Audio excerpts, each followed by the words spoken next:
माननीय उपसभापति महोदय, यदि यह संशोधन विधेयक वास्तव में युवाओं का विश्वास लौटाना चाहता है तो इसे केवल दंडात्मक कानून न बनाइए, इसे ट्रांसपेरेंसी, टेक्नोलॉजी ऑफ इंटरेस्ट है, स्वतंत्र ऑडिट होना चाहिए। तीसरा ये है कि हर परीक्षा का ब्लॉकचेन आधारित डिजिटल कस्टडी रिकॉर्ड रखना चाहिए। थैंक यू जी, थैंक यू ऑनरेबल मेंबर। और ऑनरेबल वाइस चेयरमैन सर, मैं the public examinations amendment bill 2026 पर बोलने के लिए खड़ी हुई हूँ।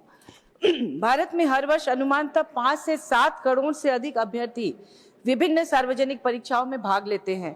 इनमें UPSC, SSC, RRB, NTA, NEET, CUET, JEE, राज्य लोक सेवा आयोग, पुलिस, शिक्षक भर्ती, बैंकिंग, रेलवे तथा अन्य भर्ती परीक्षाएं शामिल हैं। यह दुनिया की सबसे बड़ी परीक्षा प्रणाली है, लेकिन प्रश्न यह है कि क्या दुनिया की सबसे बड़ी परीक्षा प्रणाली दुनिया की सबसे सुरक्षित परीक्षा प्रणाली है?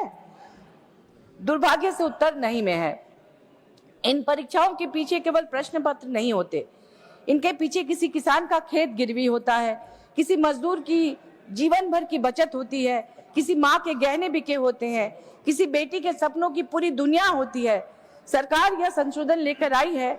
निश्चित रूप से नकल माफिया और पेपर लीक पर कठोर कार्रवाई आवश्यक है, लेकिन मैं सरकार से पूछना चाहती हूँ कि क्या केवल दंड बढ़ा देने से अपराध समाप्त हो जाते हैं? यदि ऐसा होता तो दुनिया में अपराध कब के समाप्त हो चुके होते। दंड आवश्यक है, लेकिन उससे अधिक आवश्यक है प्रिवेंशन, ट्रांसपेरेंसी और अकाउंटेबिलिटी। माननीय सभापति महोदय, इस देश ने निर्भया कांड जैसे कांड भी देखे, जिसके बाद पूरे देश में आंदोलन हुए और सख्त से सख्त कानून बने।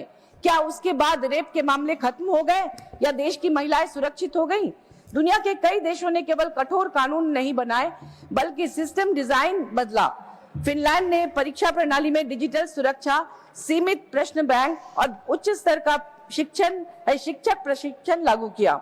सिंगापुर में प्रश्न पत्र निर्माण से लेकर वितरण तक हर चरण का डिजिटल ऑडिट ट्रेल होता है। हर व्यक्ति की जिम्मेदारी दर्ज रहती है।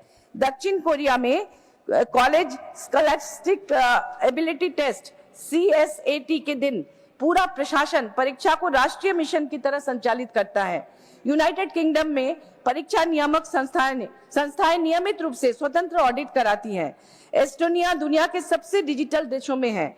वहां सिक्योर डिजिटल आइडेंटिटी और एन्क्रिप्टेड एग्जामिनेशन आर्किटेक्चर का व्यापक उपयोग किया जाता है। भारत आज डिजिटल इंडिया की बात करता है। देश के विभिन्न राज्य केंद्र सरकार के अधीन है, तो देश के विभिन्न राज्यों की परीक्षा सुधार प्रणाली की जिम्मेदारी भी केंद्र की होनी चाहिए। अब प्रश्न यह उठता है कि हमारी परीक्षा प्रणाली अभी भी कई स्थानों पर 20वीं सदी की प्रक्रियाओं से क्यों संचालित होती है। मैं कुछ सुझाव रखना चाहती हूँ। पहला सुझाव यह है कि नेशनल एग्जामिनेशन इंटीग्रिटी इंडेक्स हो। हर परीक्षा एजेंसी का वार्षिक इंटीग्रिटी स्कोर सार्वजनिक किया जाए। जिस संस्था में बार बार गड़बड़ी हो उसकी जवाबदेही तय हो। दूसरा सुझाव है independent national examination audit authority बनाना। आज लगभग हर जांच वही संस्थाएं करती हैं जो परीक्षा भी कराती हैं।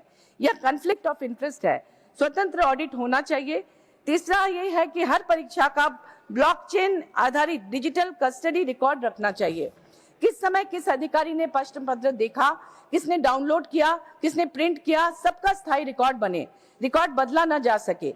चौथा, आर्टिफिशियल इंटेलिजेंस आधारित real time leak detection system हो।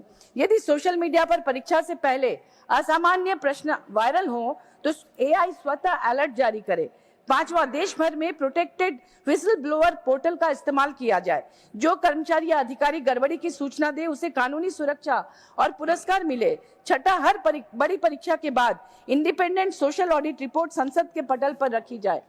मैं एक और महत्वपूर्ण सुझाव देना चाहती हूँ। देश में national public examination risk register तैयार होना चाहिए। कौन सी परीक्षा हाई रिस्क है, कहाँ प्रिंटिंग होती है, कहाँ ट्रांसपोर्ट होता है, कहाँ डिजिटल वल्नरेबिलिटी है, हर वर्ष उसका रिस्क असेसमेंट संसद में प्रस्तुत किया जाए। मुझे दुष्यंत कुमार की पंक्तियां याद आती हैं कि सिर्फ हंगामा खड़ा करना मेरा मकसद नहीं, मेरी कोशिश है कि ये सूरत बदलनी चाहिए। आज विपक्ष की भी यही भूमिका है, हंगामा करना नहीं बल्कि व्यवस्था बदलने के लिए सार्थक सुझाव देना। भारत ऐसा राष्ट्र बने जहां हर विद्यार्थी सिर ऊंचा करके परीक्षा केंद्र जाए, क्योंकि उसे विश्वास हो कि उसकी मेहनत का सम्मान होगा, किसी माफिया का नहीं।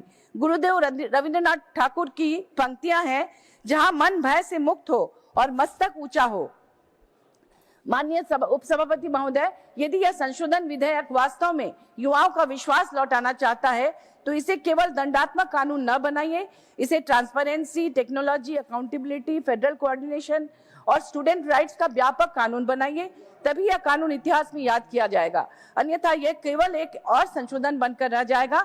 मैं सरकार से आग्रह करती हूँ कि विपक्ष द्वारा दिए गए इन रचनात्मक सुझावों को गंभीरता से ले। और एक बात कहना चाहूंगी कि नीट जैसी आज नीट जैसी, बस 30 सेकेंड, आज देश में नीट जैसी प्रतियोगिता परीक्षाओं की जो तैयारी होती है इतनी महंगी हो गई है कि एक किसान का बेटा या एक गरीब का बेटा नहीं कर सकता। लाखों रुपए, करोड़ों रुपए खर्च होते हैं। मैं यही सजेस्ट करूंगी कि सरकार अपने तरफ से कोचिंग सेंटर्स बनाए गरीब छात्रों के लिए, जैसे कि हमारे राज्य में हमारे माननीय मुख्यमंत्री हेमंत सोरेन जी कर रहे हैं। उन्होंने 30 ऐसे प्रतिभाशाली बच्चों का चुनाव किया है जिसे सरकारी खर्च पर वो मेडिकल और इंजीनियरिंग की कोचिंग करा रहे हैं, वो भी कोटा से वहाँ के इंस्टीट्यूट को यहाँ बुलाकर स्मार्ट क्लासेस बनाकर सरकारी खर्च पे वो खाना पीना, रहना और पढ़ाई की तमाम सुविधाएं वो दे रहे हैं। इस तरह की व्यवस्था केंद्र सरकार की भी करे और देश के सभी राज्यों में करें, क्योंकि सभी राज्य केंद्र सरकार के अधीन है। धन्यवाद। Thank you.